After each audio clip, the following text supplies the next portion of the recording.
नहीं दे रहा है।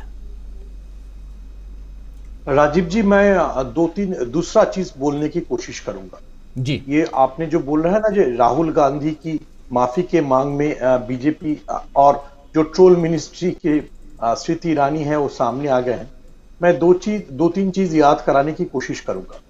दिसंबर के लास्ट वीक में अगर कोई भी वापस जाएंगे तो देखिएगा अचानक से पूरा गवर्नमेंट अचानक से कोरोना के लिए इतना ओरिड हो गया था और हेल्थ मिनिस्ट्री अचानक से एक के बाद एक डायरेक्ट इंस्ट्रक्शन देने के लिए आ गए थे। क्यों आ गए थे? क्योंकि राहुल गांधी की भारत जोड़ो यात्रा उस वक्त आ रहा था।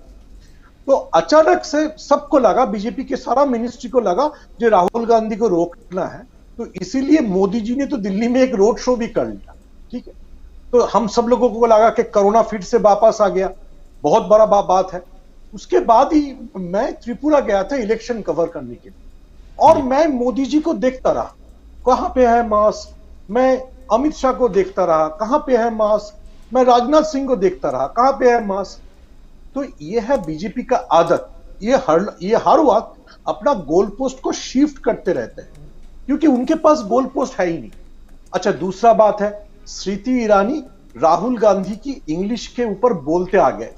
मैं उसका डिग्री ये सब में नहीं जा रहा हूं, लेकिन बीजेपी में दो चार जो लोग हैं जो थोड़ा सा अंग्रेजी बोलते हैं, जैसे एमजे अकबर या सपन दास गुप्ता, ये दूसरी बात, दोनों ही बंगाली है। ये लोग स्मृति ईरानी के पास खड़ा नहीं हुआ क्योंकि उनको थोड़ा सा इंग्लिश मालूम है। स्मृति ईरानी फिर से, स्मृति ईरानी कब इंग्लिश में बात किया था वो तो मेरे को याद नहीं है। ठीक है। अच्छा, तीसरा बात है, दो चीज और मैं बोलना चाहूंगा। ये लोग बोलते हैं राहुल गांधी फॉरेन सॉइल में जाके, विदेश जाके इंडिया को बदनाम। अच्छा, इतना जो बीजेपी का फेवरेट टॉपिक है, मैं उसमें वापस जाता हूं। थोड़ा सा इटालियन कनेक्शन को बोलना चाहता हूं।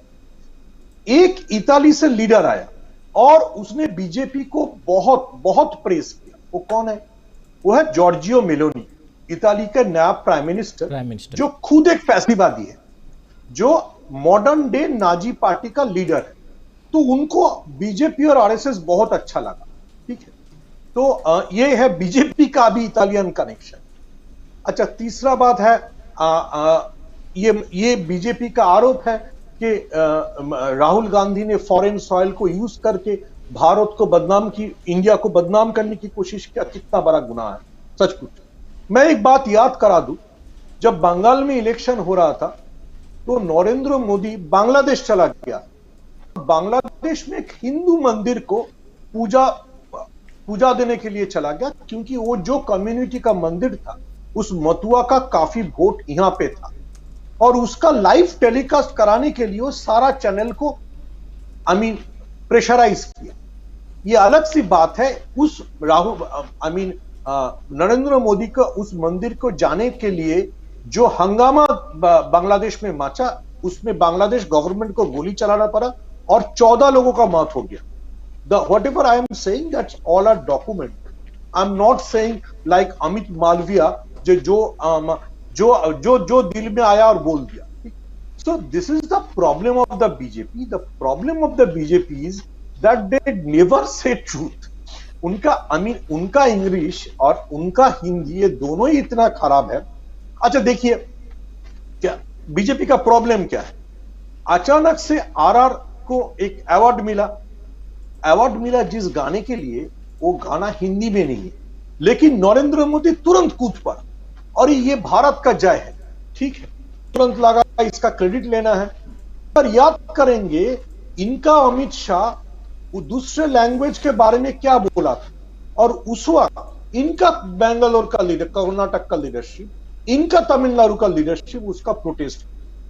सो if you the problem of us, हमारे जो वोटर लोग हैं, हम लोग एक कंसिस्टेंसी में बीजेपी को देखते नहीं। अगर देखेंगे तो देखेंगे वो जो जनवरी में बोला था वो मार्च में नहीं होता है।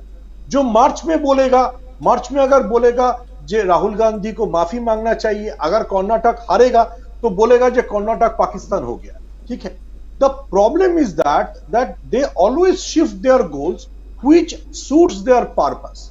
अच्छा, अचानक कोई पैनलिस्ट बोल रहा था, अचानक जयशंकर आ गया और बोला, क्या बोला कि चाइना के साथ हम लड़ नहीं सकते क्योंकि चाइना इतना बड़ा मार्केट है। अगर ये कोई कांग्रेस की लीडर बोलते तो उसको तो क्या क्या नहीं बोल देते, ठीक है। द प्रॉब्लम इज दैट ये इनका कोई गोल पोस्ट नहीं है। ये आज क्या बोलता है कल सुबह भी याद नहीं रखता है। मैं सचमुच बोलता हूं, 25 दिसंबर मेरे को ऐसे लगा था, मैं विदेश में था, जब मैं देश में कैसे वापस जाऊंगा, मेरे को तो पकड़ लेगा क्योंकि मेरे को कोरोना हुआ है। और मैं जब उसके बाद भी फिर विदेश गया और मैं फिर त्रिपुरा मेघालय में मैं नरेंद्र मोदी को कैंपेन में चश्मा खोल के देखता रहा, कहां पे है मास्क, कहां पे है सैनिटाइजर, मेरे को मिला ही नहीं। राहुल गांधी जब कैंपेन कर रहा था सबको मास्क, क्या क्या हेल्थ मिनिस्टर ने नहीं बोला, मेरे को देख के लगा क्या क्या हो रहा है।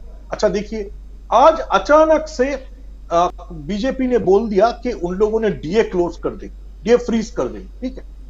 तो ये डीए क्यों फ्रीज करेंगे, क्यों? सॉरी सर जी, सेंट्रल गवर्नमेंट के, हाँ, सेंट्रल गवर्नमेंट की डीए फ्रीज कर देंगे। अच्छा, ये दूसरे स्टेट को तो गाली देता है, डीए फ्रीज, डीए क्यों नहीं देता है, डीए सबको देना चाहिए। और ये डीए फ्रीज करेंगे क्योंकि सोशल वेलफेयर स्कीम में उसने ज्यादा खर्च कर दिया। हाँ, बहुत बड़ा सोशल वेलफेयर स्कीम था ना, सेंट्रल विस्ता का 20,000 करोड़, मोदी जी के लिए नया गाड़ी 1200 करोड़, मोदी जी के लिए नया प्लेन कितना करोड़ मालूम नहीं। तो ये सब सेंट्रल वेलफेयर स्कीम था, जिसलिए 43,000 करोड़ का डीए फ्रीज हो। लेकिन हमारा क्या तकलीफ है, मेरे को एक पॉलिटिकल लीडर ने बोला था, बेवकूफ इंडियन की मेमोरी बहुत शॉर्ट है। तो वो जनवरी में क्या बोला था, मार्च में क्या बोलता है, और मैं आपको दावे के साथ बोल सकता हूं, जून में आके वो कर्नाटक हारने के बाद राहुल गांधी को क्या बोलेगा वो भी मेरे को मालूम है, ठीक है। तो ये है इनका आदत, इनका प्रॉब्लम ये है जी, इनका पास कोई गोल पोस्ट नहीं। आप अगर देखेंगे 2014 में जो जो नरेंद्र मोदी बोल के वापस आए थे, आज एक भी बात नहीं है। अच्छा देखिए, और कितना बड़ा बात है, कोई पैनलिस्ट बोल रहे थे जो जामा मस्जिद के वहां पे, अरे जामा मस्जिद छोड़िए, तालिबान लोगों को उन लोगों ने ट्रेनिंग दे रहा है कि जब तालिबान लोग काबुल में पावर में आए थे तो मोदी जी ने एक इवैक्यूएशन ड्राइव चलाया था, उसका नाम क्या है आपको मालूम है, ऑपरेशन मातृशक्ति। अरे काबुल एयरपोर्ट की एटीसी उसको समझ में नहीं आ रहा था जो ऑपरेशन मातृशक्ति क्या है, लेकिन वो बोलने से शायद नॉर्थ इंडिया में कुछ वोट मिलता था। अभी उस तालिबान लोगों को इंडिया ट्रेन करेगा। ये है हमारे फॉरेन पॉलिसी। आप अगर याद करेंगे, गुजरात जाके नरेंद्र मोदी इस तालिबान को गजनी के सुल्तान महमूद के साथ कंपेयर किया था और आज वो दोस्त हो गए। आपको पता नहीं चलेगा नरेंद्र मोदी, जयशंकर, स्मृति ईरानी, इन लोगों का दोस्त कौन है और दुश्मन कौन है। लेकिन 3 महीने पहले जो बोला था आज वो नहीं बोलेंगे। यही इनका आदत है राजीव जी, गोल पोस्ट चेंज करते हैं। क्या मीनू जी, ये गोल